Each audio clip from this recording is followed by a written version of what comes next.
Make a Plinko carnival game. A Plinko game is a classic game that anybody, regardless of age, can enjoy. It doesn't require much skill, and so the focus on playing it can be purely on enjoyment. It's best played during parties, and it can even be used by teachers as an entertaining educational tool. Here are the steps for making a Plinko carnival game. Prepare the materials. For this project, you will need the following: 1 2x 4-foot pegboard, or a board peppered with small holes, available at craft stores and hardware stores, 1 1/4 inch pegs, rubber bands, and game chips. Insert the pegs.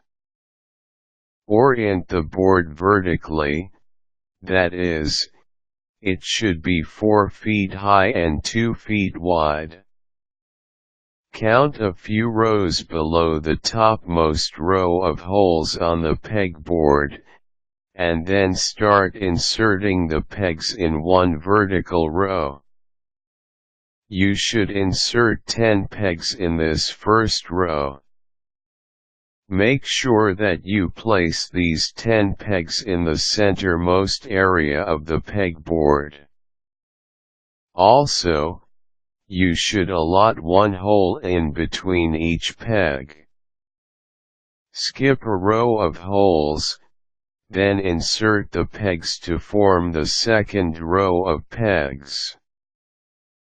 Place the first peg for the second row under the first space of the first row, that is, right between pegs 1 and 2 of the first row.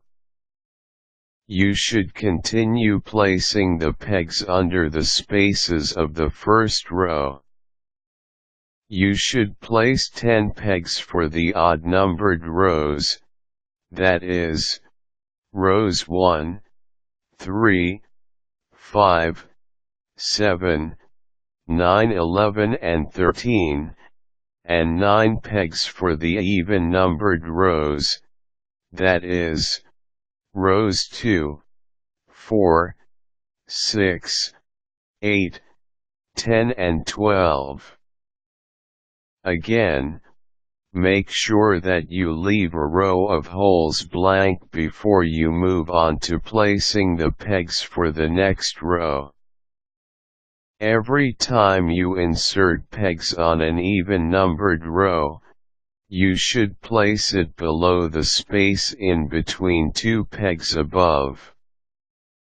In other words, the odd-numbered rows should be aligned with one another, while the even-numbered rows should be aligned with one another. You should end up with 13 rows of pegs. Create the troughs. These troughs are where the chips will go down to after they have traveled through the horizontal pegs above. After the 13th row of pegs, count 4 rows of holes, then insert a peg to mark the start of the first trough. Insert 6 more pegs directly underneath the first peg, and then place 2 pegs at the bottom. They're there to contain the chip when it falls inside that trough. In effect, these troughs are vertical columns underneath the rows of pegs. You could make about 6 of them. Just make sure that these columns are directly underneath the area where the rows of pegs are. Wrap the topmost pegs with rubber bands. Go back to the top 3 rows of your Plinko board game, and place a rubber band to encompass all three of the leftmost pegs of these rows. You should continue doing this for rows 3, 4, and 5, 5, 6, and 7, and so on. Do the same for the rightmost pegs.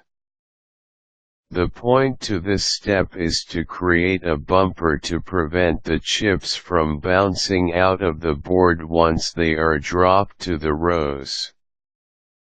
There you have it.